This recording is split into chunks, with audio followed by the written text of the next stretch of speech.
Shivaji park आणि आझाद मैदान हे राज्याच्या दृष्टिकोनातून मुंबईतील अत्यंत महत्त्वाची अशी स्थाने आहेत। या दोन्ही स्थळांना अनन्यसाधारण महत्त्व आहे। असेच राज्यातील आणखी एक महत्त्वाचे स्थान पनवेल उरणसाठी उल्वा नोडमध्ये व्हावे, यासाठी या ठिकाणी शिवाजी पार्कच्या धर्तीवर मैदान आणि शिवसृष्टी उभारणार असल्याची ग्वाही माजी खासदार लोकनेते रामशेठ ठाकूर यांनी गुरुवारी नमो चषक 2025 या भव्य क्रीडा महोत्सवाच्या उद्घाटन सोहळ्यावेळी केले। पंतप्रधान नरेंद्र मोदी यांच्या नावाने भारतीय जनता युवा मोर्चा पनवेल आणि उरणच्या वतीने 23 ते 25 जानेवारी पर्यंत उल्वा नोडमधील सेक्टर 12 येथील रामशेठ ठाकूर पब्लिक स्कूलच्या पाठीमागील बाजूच्या मैदानावर अर्थात लोकनेते रामशेठ ठाकूर क्रीडा नगरीतील आयोजित करण्यात आलेल्या या नमो चषकचे ढोल ताशा, लेझिम, फटाक्यांची आतषबाजी आणि हजारो खेळाडू आणि क्रीडा रसिकांच्या साक्षीने माजी खासदार लोकनेते रामशेठ ठाकूर आणि कोकण म्हाडाचे माजी सभापती बाळासाहेब पाटील यांच्या हस्ते शानदार उद्घाटन झाले। यावेळी लोकनेते रामशेठ ठाकूर यांनी या ठिकाणी असलेल्या अटल सेतूवरून जाणाऱ्या प्रत्येक माणसाला छत्रपती शिवाजी महाराजांचे थेट दर्शन होईल, त्या अनुषंगाने महाराजांचा अश्वारूढ पुतळा उभारणार असल्याचेही त्यांनी यावेळी अधोरेखित केले। जिथं आता अटल ब्रिज आपला येऊन पोहोचलाय, तिसरी मुंबई इथून सुरू होत आहे, तर इथं एक छान सुंदर असं एक क्रीडा संकुल असावं। त्याही पेक्षा जास्त आमच्या मनामध्ये आहे की जिथं आपण उतरतोय, तिथून मुंबईला जातोय, तिथं छान असं छत्रपती शिवाजी महाराजांचं स्मारक, शिवसृष्टी उभी करावी। छत्रपती शिवाजी महाराजांचा आपण जिथं आता उभे आहोत ह्याच जागेवर, कारण ह्या इथून आता तुम्ही जे बसलात पुढे स्टेज जवळ, इथून या बाजूचा भाग जो आहे तो प्लॉट नंबर 4 आहे आणि तो छत्रपती शिवाजी महाराजांच्या पुतळ्याकरता आणि शिवसृष्टीकरता सिडकोनं रिझर्व ठेवलेला आहे। याची मागणी आपण 17-18 पासून करत होतो की आता ह्या वर्षी 2024 मध्ये त्यांनी आपल्याला काही रिझर्व ठेवलं। त्यावेळेला आपण ही मागणी केली, आम्हाला इथे छत्रपती शिवाजी महाराजांचा पुतळा बसवायचा आहे आणि तोही पुतळा आता मी तुमच्यापेक्षा उंचावर बसलोय ना, तुम्ही जरा बसलाय त्यापेक्षा आम्ही जरा उंचावर दिसतोय, पण शिवाजी महाराज त्या पुलाच्या लेवलच्या उंचीवरती आपली जे त्याचा उतारा असेल तो खालचा झालेला असेल आणि त्याच्यावरनं असं तिथं ते घोड्यावर बसणार आहेत आणि त्याच्यानंतर मुंबईवरनं येणाऱ्या प्रत्येक माणसानं शिवाजी महाराजांना नमस्कार करायचा आहे आणि मुंबईला जाणाऱ्या माणसांना सुद्धा नमस्कार करायचा आहे। अशा प्रकारे त्या लेवलवरती हा पुतळा उभा राहणार आहे। सूचना आली की रामशेठ तुम्ही या पुतळ्याचा खर्च करा। मी सांगितलंय 25 कोटी 30 कोटी जितका खर्च येईल ना तुम्ही करायला तयार आहे, पण हा पुतळा रामशेठचा एकट्याचा नाही, हा आपला सर्वांचा आहे, उल्वावासियांचा आहे। गव्हाण ग्रामपंचायतीच्या नावाने आम्ही जागा मागितली। गव्हाण ग्रामपंचायत म्हणजे गव्हाण, कोपर, शिवाजीनगर, शेलगर, बेलपाडा, दास्तान फाट्यापर्यंत उरण तालुक्यात जवळजवळ जातोय, तालुका पण वेल मध्ये जाते जास्तीपर्यंत, आणि ह्या सगळ्या कॉलनी सेक्टर 1, 2, 3, 4 खरं वहाळ मध्ये जर असलं तरी 1, 2, 3, 4, 5 इकडचे 16, 17 वगैरे त्या कॉलनीमध्ये उल्वे नोड मध्ये जे आहे तर त्याच्या दृष्टीनं हे जे ठिकाण जे आहे ते सर्वांचं सेंटरला होणार आहे, मुंबईला जाणाऱ्यांना होणार आहे। आणि म्हणून या ठिकाणी अशा प्रकारचं हे पुतळा असावा आणि ग्राउंड असावं। हे ग्राउंड कुठल्या प्रकारचं असावं? हे ग्राउंड असावं, आपण नेहमी मध्यंतरी आपण मुंबईला गेलो होतो, आपले लाडके मुख्यमंत्री फडणवीस साहेब, आणखी पुन्हा शिंदे साहेब, अजितदादा यांचं शपथविधी पाहायला आपण तिकडे मुंबईला गेलो होतो आझाद मैदानावर। मुंबईला शिवाजी पार्क न घेतलं की आपले एक अंग जायला लागतं। तशाच रीतीने आझाद मैदान जे आहे, शिवाजी पार्कला काय जर समजा काय कारणानं जर तिथं काय त्यावेळेला प्रोग्राम होत नसेल तर आझाद मैदान लोक जातात, पण अख्ख्या 1.25 कोटी लोकसंख्या असलेल्या मुंबईमध्ये ही 2 ठिकाणे जी आहेत ती खास मैदान म्हणून प्रसिद्ध आहेत आणि सार्वजनिक कामाच्या दृष्टीनं उपयोगी पडणार आहेत। अशी भरपूर ठिकाणे आहेत मुंबईमध्ये चांगली, पण त्यामध्ये सुद्धा पहिलं नाव घेतलं तसं मला वाटते नव्यामुंबईत सुद्धा सिडकोनं सेंट्रल पार्क केलेलं आहे।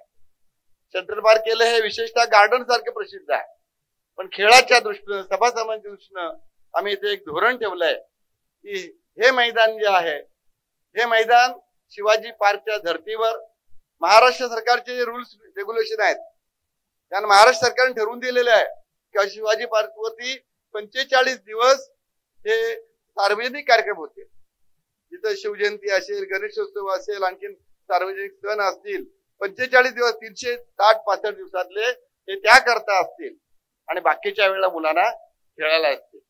या शिवाजी पार्क मध्ये स्काउट गाईड साठी एक ऑफिस दिलंय, कबड्डीसाठी एक ऑफिस दिलंय, पुन्हा आणखीन पलीकडच्या बाजूला मल्लखांब वगैरे त्याच्याकडे दिलंय. आमची कल्पना आहे दोन्ही आमदार इथे बसलेत, अजून 2 आमदार यायचे होते, खरं 4 आमदारची नाव होती त्याच्यामध्ये. पण ह्या आमदारांच्याकडे आमची मागणी आहे की शिवाजी पार्कच दुसरा नमुना इथं आपल्याला तयार व्हायला पाहिजे आणि तशा प्रकारचं ते क्षेत्र जे आहे ते असलं पाहिजे. रेल्वे स्टेशन बाजूला आहे, रेल्वे स्टेशन बाहेर पडला की 2 मिनिटात ठाण्यावरनं खेळाडू येते सहज येईल, मुंबईवरून येतं सहज येईल, गाडीने येतं सहज येईल. ते ठिकाण असं आहे की मी दोन्ही आमदार दाखवलं मागं.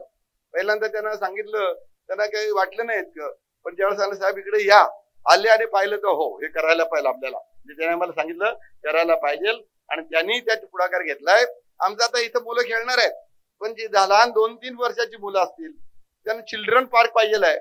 समोरचा जो पलीकडे झाडे दिसतात बघा ती शाळेच्या मागच्या बाजूला, तर तिथं आपल्याला एक गार्डन बनवायची, जिथं ज्येष्ठ नागरिक येतील बसतील, म्हणजे त्यांना विरंगुळा होईल, लहान मुलं खेळतील, त्यांना घसरगुंडी आणखीन काय काय लागतील ते लहान मुलांचे खेळ असतील ते असतील तर तेही तिथं होईल. म्हणजे अशा पद्धतीनं ह्या ग्राउंडचा वापर हा नुसत्या गव्हाण करता कोपर करता नव्हे तर सर्वांकरता होईल अशी योजना आहे. खरं म्हणजे रामशेठ ठाकूर साहेब बोलल्यानंतर आजपर्यंत गेल्या 40 वर्षामध्ये इथला कुठलाही नेता त्याच्या नंतर बोलला नाही. मला असं वाटतं की रामशेठ ठाकूरांचं हे मोठेपण आहे की माझ्यासारख्या छोट्या कार्यकर्त्याला शेठ बोलल्यानंतर सुद्धा बोलावं, असं कुठेतरी शुभेच्छा द्याव्या ही विनंती त्यांनी केली. असा विजन असलेला खऱ्या अर्थानं नेता तुम्हाला मला मिळणे नाही.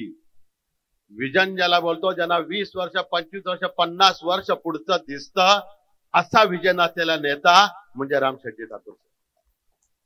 या ठिकाणी आपल्याला माहिती आहे की डोळे असून नुसतं उपयोग नाही.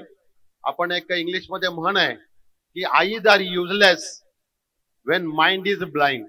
अरे डोळे असून तुमचं मन आंधळ असलं तर तुम्हाला पुढचं कधी दिसणार नाही. तुम्हाला विजन नसेल तर तुम्ही काही प्रगती करू शकत नाही. आता या ग्राउंडचा विषय झाला. या ठिकाणी आम्ही जेव्हा बघत बघत इथपर्यंत आलो तेव्हा जो आत्मा कशात ओतला जातो, आत्मातून काय केलं जातं, अरे एक सुंदर क्रीडा नगरी कशी केली जाते हे रामशेठ ठाकूरांच्या विजन मधून आम्हाला या ठिकाणी दिसलं. तिथं आल्यापासून आपल्या एका एका खेळाडूची कशी व्यवस्था केली पाहिजे, तो सकाळी त्याच्या वेळेत त्याचा फिटनेस ठेवायचा असेल, त्याला खेळायचं असेल, त्याला पुढे जायचं असेल, त्याला गरुड झेप घ्यायची असेल, या ठिकाणी त्याला त्याचं फिजिकल त्याचे फिटनेस ठेवला पाहिजे, त्याच्या आहाराचा विचार केला पाहिजे, त्याला सकाळचा नाश्ता वेळेत मिळाला पाहिजे, त्याला दुपारचं जेवण मिळालं पाहिजे, त्याला 4-5 वाजताचा नाश्ता मिळाला पाहिजे आणि संध्याकाळचं जेवण मिळालं पाहिजे. इतका बारकावा रामशेठ ठाकूरांच्या नजरेमध्ये आहे, याला म्हणायचं विचार. आणि या माध्यमातून आपण सगळे या ठिकाणी जमलो. या ठिकाणी खऱ्या अर्थानं या क्रीडा जी नगरी आहे ही अतिशय, मला एकच ओळीत सांगायचे की आपण जेव्हा अटल सेतूवरून मुंबईला जाणार आहे, रामशेठ ठाकूरांच्या दुसऱ्या विजन मधून दूरदृष्टीमधून या ठिकाणी भव्य दिव्य असा छत्रपती शिवाजी महाराजांचा पुतळा सुद्धा इथं होतोय. मग तो कोकणात नाही हो, महाराष्ट्रात कोणी मुंबईला जावं, त्यांना पहिल्यांदा छत्रपतींना वंदन या ठिकाणी करावंच लागेल आणि इथून पुढे जावं लागेल. इतकी चांगली विजन या ठिकाणी दिली गेलेली आहे.